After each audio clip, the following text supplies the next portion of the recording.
तो welcome to my channel दोस्तों। जैसे कि आप स्क्रीन पर देख रहे हो कि एग्जाम फियर से रिलेटेड यानी chapter 2 basic terms of accounts के अंदर ऐसा क्या पढ़ लें कि पास हो जाए।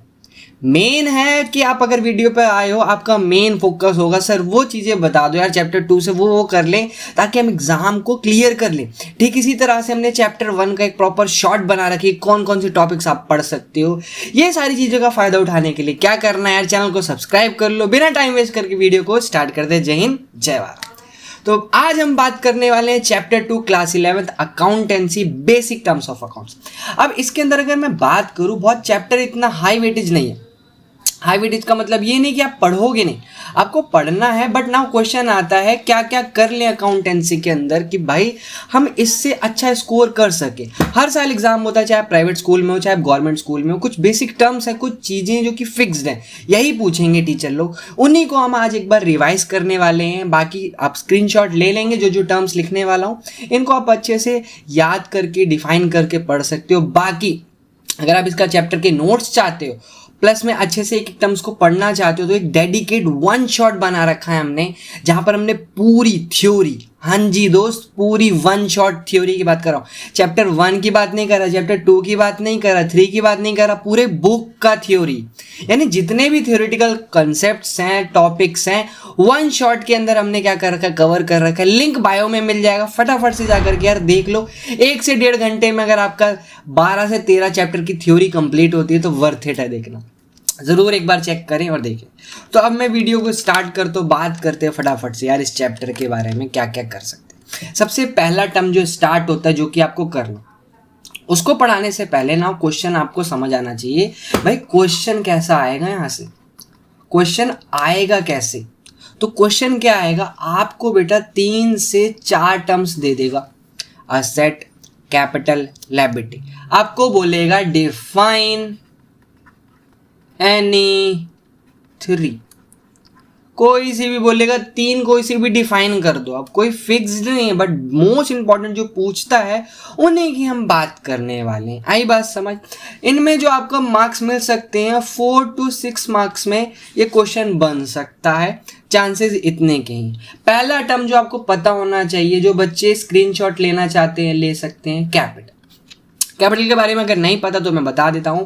कैपिटल का मतलब क्या होता है, ऐसी चीज, ऐसा अमाउंट जो कि ओनर अपने बिजनेस में इन्वेस्ट करता है। मतलब क्या है, मान लो ये ओनर है, ये इसका बिजनेस है, ये अपने बिजनेस में जो जो अमाउंट इन्वेस्ट करेगा, that whole amount, that whole total जो भी कह रहे हो, वो किसके नाम से जाना जाता है, कैपिटल। मान लो इस पर्सन ने 10 लाख रुपए इन्वेस्ट किया एज अ कैश, तो ये 10 लाख क्या होगी बेटा, कैपिटल होगी। ठीक है। डेफिनेशन की बात करूं तो क्या होता है, it is amount which is invested bye owner in his business is called asset. बहुत प्यारा सा डेफिनेशन है, वीडियो पॉज करके आप जरूर इसको लिख सकते हैं। सेकेंड टर्म जो आपको अच्छे से पता होनी चाहिए, that is drawing. Drawing basically क्या होता है, इसका रिवर्सल होता है कैपिटल का। एक वर्ड आपको बता दे रहा हूं जो आपके दिमाग में होना चाहिए, दैट इज पर्सनल यूज। तो जब मैं बात करता ड्राइंग की, जब ओनर अपने बिजनेस से कुछ अमाउंट निकालता है, कोई एसेट निकालता है, कुछ भी निकालता है, किसके लिए, पर्सनल यूज के लिए, उसे आप क्या कहोगे दोस्त, ड्राइंग। ये सेकंड टर्म आपको पता होना चाहिए। तीसरी टर्म होती है बेटा लायबिलिटी, जो आपको अच्छे से जानना चाहिए और पता होनी चाहिए, दे सकता है। लायबिलिटी का मतलब है ऐसी चीज जो कि क्या है, ड्यू टू पे, यानी जो पे करना बाकी है, किसके द्वारा, फर्म के द्वारा। डेफिनेशंस वगैरह बुक से देख सकते हैं, बाकी नोट्स मैंने बताया कहां पर मिलेंगे। तो यहां पर मैं सिर्फ मीनिंग की बात कर रहा हूं।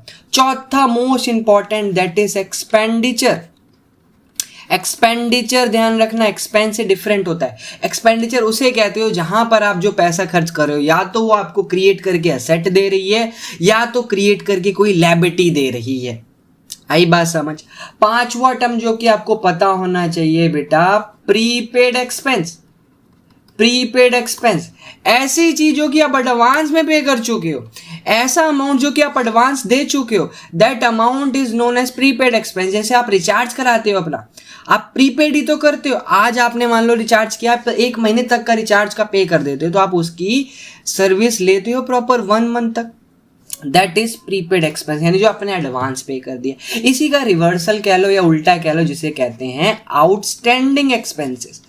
आउटस्टैंडिंग एक्सपेंसेस का मतलब क्या होता है, ऐसे खर्चे जो कि पे ही नहीं करे, यानी यहाँ सर्विस ले ली पे ही नहीं करी। मान लो मेरे आप 1 मंथ क्लास ले रहे हो, आपने पूरा पढ़ लिया, फिर आपसे मैं बोलूँ बच्चों मेरे को फीस दे दो मेरी, आप लोग बोलो सर कुछ दिन में ले लेना, तो that amount known as outstanding fee कह लो, एक्सपेंस कह लो, जो कि पे करना बाकी है। कोई दिक्कत।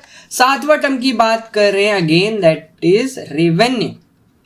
रेवेन्यू का मतलब होता है टोटल इनकम, यानी टोटल इनकम जो भी बिजनेस ने रिसीव करी including expense and profit, that amount is known as revenue. मान लो मैंने कोई सामान बेचा, सामान बेच करके जो भी पैसा आया, that amount known as revenue, उसे क्या कहते हो आप, रेवेन्यू कहते हो।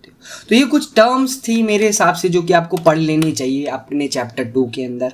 बाकी ऐसी वीडियोस लाते रहेंगे, चैप्टर 3, चैप्टर 4, चैप्टर 5।